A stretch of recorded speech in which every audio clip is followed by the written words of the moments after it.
یہ کہتے ہیں کہ میں جوان آدمی ہوں لیکن میرے بال سفید ہو گئے ہیں، تو میرے دوست احباب اطراف کے لوگ مجھے بابا بابا کہہ کے چڑھاتے ہیں، تو اگر میں بلیک کلر یوز کر لوں یا ڈارک براؤن بالوں میں تو کیا اس کی گنجائش ہوگی؟ دیکھیں، بلیک کلر تو یوز نہ کریں کہ نبی کریم صلی اللہ علیہ وسلم نے اس پر سخت وعید فرمائی ہے، آپ ڈارک براؤن یوز کر لیں۔ سیدنا صدیق اکبر رضی اللہ تعالی عنہ ڈارک براؤن کلر یوز کیا کرتے تھے، مہندی اور قطم ملا کر پھر وہ لگاتے تھے تو اس سے ڈارک براؤن ہو جاتا تھا، جو دور سے دیکھنے میں بعض اوقات سیاہ بھی محسوس ہوتا ہے، تو بہرحال آپ ڈارک براؤن لگا سکتے ہیں، مکمل سیاہ نہیں لگا سکتے۔ ایک بھائی نے کہا کہ کیا خاندانی بے نمازی سے قطع تعلق کر سکتے ہیں جبکہ وہ بڑا ہو یا چھوٹا؟ اسے نماز کی دعوت کیسے دیں؟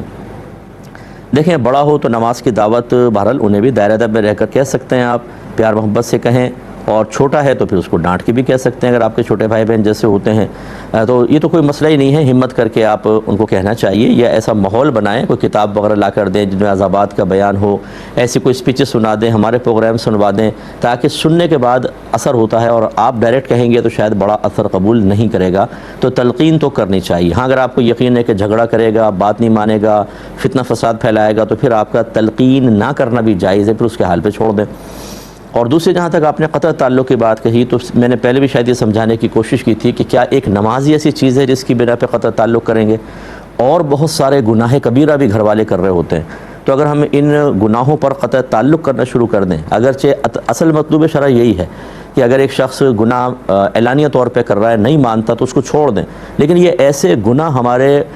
مسلمان گھرانوں میں سرائیت کر گئے ہیں کہ اگر ہم ان کی بنا پر لوگوں کو چھوڑنا شروع کریں تو پھر آپ جنگل میں چلے جائیں، وہی صحیح ہوگا، ورنہ اور کہیں پر بھی نہیں ہوگا۔ بے نمازی سے پھر آپ چیز نہ خریدیں، بے نمازی کی دعوت میں نہ جائیں، بے نمازی سے بات کرنا چھوڑ دیں، گھر میں بے نمازی تو گھر سے باہر نکل جائیں، کیسے گزارا ہوگا؟ اس لیے انہی کے درمیان رہتے ہوئے ہاں، ان کے عمل کو دل میں ناپسند کرتے رہیں، اور جب موقع ملے تلقین کریں، اتنا ہی آپ کے اوپر ذمہ داری ہے، باقی قطع تعلق کی قسم مشورہ نہیں دیں گے۔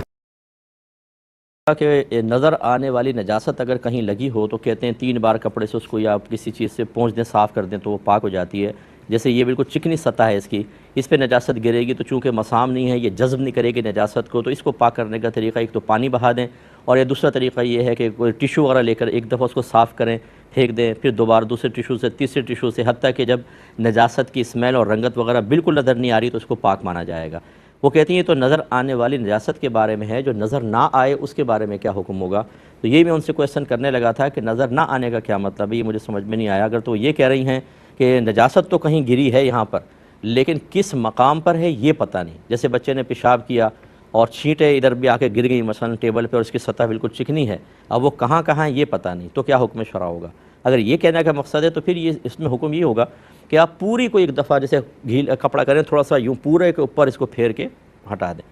پھر اس کو دھو لیں، اس کو پھر دوبارہ اس کو شروع سے لائیں اور آخر تک بالکل اس طرح اسٹریٹ لے جائیں، پھر تیسری مرتبہ ایسا کریں تو یہ پاک کہلائے گی، کیونکہ نظر نہیں آ رہی، بس 3 دفعہ اس کو گویا کہ پھیر دیں اس پہ گیلا کپڑا، 1 مرتبہ، 2 مرتبہ، 3 مرتبہ، لیکن ایسے کہ اس ایک کنارے سے شروع کریں، دونوں طرف پکڑ لیں اور یوں پورا لا کر ادھر، اسی طرح پھر دوسری مرتبہ، پھر تیسری مرتبہ، لیکن ہر مرتبہ کپڑے کو درمیان میں دھو لیں یا دوسرا کپڑا یوز کریں، اسی کو نہیں کر لیجیے گا، وہ تو پہلے ناپاک ہے، پھر وہ دوبارہ ناپاک کر دے گا سب کو، یہ ضروری ہوگا۔ ایک انہوں نے کہا تھا کہ نماز پڑھی، اس کے بعد بیٹھ گئے اور کوئی ذرہ وغیرہ آیا تو تھوک دیا ادھر ادھر، اور پھر اچانک یاد آیا کہ ہم پہ تو سجدہ صاحب لازم تھا، تو کیا حکم شرع ہوگا؟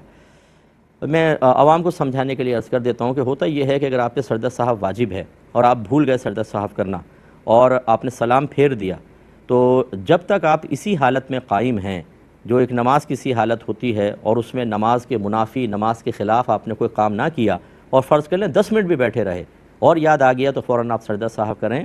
یہ سجدہ صاحب اسی نماز کا حصہ مانا جائے گا، اور جو کمی کوتاہی رہ گئی تھی اس کا تدارک ہو جائے گا۔ لیکن اگر آپ نے سلام پھیر کے ایسا کوئی کام کر لیا جو نماز کے منافی ہے، مثلا اٹھ کے چل پڑے، کسی سے دنیاوی باتیں کر لیں، کچھ کھا لیا، پی لیا، لیٹ گئے، صاف سو گئے، تو پھر یہ اتنا یہ ایسے فصل بالاجنبی کہتے ہیں اس کو، ایک اجنبی فاصل آ گیا درمیان میں کہ اب وہ آپ کا سجدہ صاحب کرنا اس سابقہ نماز کے واجب کے ترک کا کفارہ نہیں بن سکتا، بلکہ نماز دوبارہ ہی پڑھنی ہوگی۔ لیکن جو آپ نے کہا کہ تھوڑا ذرہ منہ میں آیا پھینک دیا، یہ کوئی اتنا بڑا عمل نہیں ہے کہ جو نماز کے منافی ایسا ہو کہ آپ سجدہ صاف کریں گے تو نماز کا کفارہ بنے گا نہیں، یعنی اس میں غلطی کا کفارہ نہیں بنے گا، ایسا نہیں ہے، فوراً کر لیں ہو جائے گا، کیونکہ یہ تو حالت نماز میں بھی بعض اوقات ایسا ہوتا ہے کہ کوئی چیز منہ میں آ گئی، آدمی نے نماز پڑھتے پڑھتے پھینک دی، تو اس میں فساد نماز کا حکم نہیں ہوتا، تو نماز کے بعد بھی اگر کوئی ایسا عمل کیا اور انہوں نے لکھا غیر ارادی طور پر کہ یاد ہی نہیں رہا تھا سجدہ صاحب بعد میں یاد آیا، کوئی مسئلہ نہیں ہے، اسی پر آپ سجدہ صاحب کر لیں، نماز کمپلیٹ ہو جائے گی۔